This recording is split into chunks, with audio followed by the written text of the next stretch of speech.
There are many reasons for coating FDM parts. These include UV protection, sealing, shielding, or surface modification. But painting FDM parts for an aesthetically pleasing finish is the most common. Painting brings a product to life by adding depth, contrast, and character. This is true for concept models, marketing samples, and finished goods. For product development and many production applications, paint completes the desired look and feel. The following instructions are for creating top-quality painted parts. For applications that do not require this level of finishing, skip any unneeded steps. First, remove any support structures. If the part had soluble supports, rinse thoroughly in tap water to clean the part and remove any remaining Waterworks detergent. Then, allow the part to dry. Next, prepare the surfaces. Lightly sand with 220 grit sandpaper, then remove any dust or debris.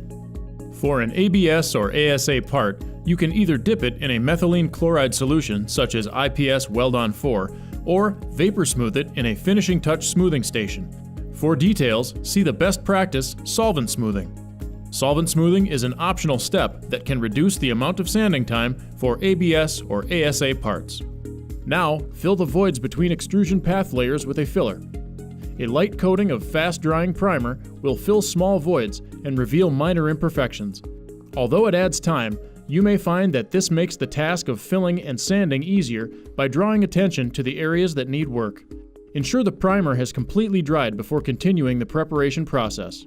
Spread the filler to cover depressions. Avoid applying overly thick coats. Allow the filler to dry following the manufacturer's recommendations. Once dry, inspect the part and add additional filler as needed. Next, sand all surfaces with 220 grit sandpaper until they are visibly smooth. Then, sand all surfaces with 320 to 400 grit sandpaper. This is a good level of smoothness for most finish types. Be careful not to alter the part geometry when sanding. If the FDM material starts to show, stop sanding in that area. Remove dust and debris and clean the part with a degreaser to remove additional oil, dirt, and dust. While the part dries, ensure that the selected paints and primers are compatible and choose an application method that best fits your needs. Spray paints are easy to use and do not require additional equipment. With a good quality enamel paint and a well-ventilated space, anyone can paint FDM parts. Thin coats and steady sweeps across the part at a proper distance will provide a nice appearance. For a professional paint job, a spray gun and a paint booth are needed. In the hands of an experienced painter, the spray gun's precise control combined with a good quality enamel paint will produce exceptional results. When the surface has been sanded to your satisfaction, spray a light coat of primer on the part. Avoid heavy coats as they will drip and puddle. Allow primer to dry, typically for 2 to 4 hours, following the manufacturer's instructions. Then apply a second coat of primer and allow it to dry. When the primer is dry, sand the primed surfaces. If the finished part requires a matte or textured finish, sand the part with 320 or 400 grit wet dry sandpaper until smooth.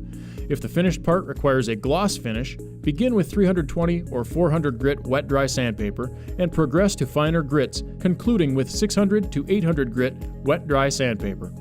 Surfaces intended to be glossy should have a polished appearance when complete. If the FDM material starts to show, repeat the priming process. Remove dust and debris and clean the part with degreaser. Allow the part to dry completely. When the part is dry, it's time to paint. Adjust the spray gun's pressure and flow rates to lay down a thin, even coat of paint, or prepare and test the spray can. Apply a light coat of paint to prevent dripping or puddling. Allow the paint to dry, typically for 15 to 45 minutes following manufacturer's recommendations. Next, apply a second coat of paint and allow it to dry. Repeat as necessary. If using multiple colors on a model, it is important to use the same brand for all paint colors. Some paints may react negatively if used with other brands. Allow the paint to dry completely following the manufacturer's recommendations. Finally, apply a clear coat to protect the painted finish. As with painting, apply 2 thin coats, allowing the first coat to dry before applying the second. For more post-processing documents and videos, visit us.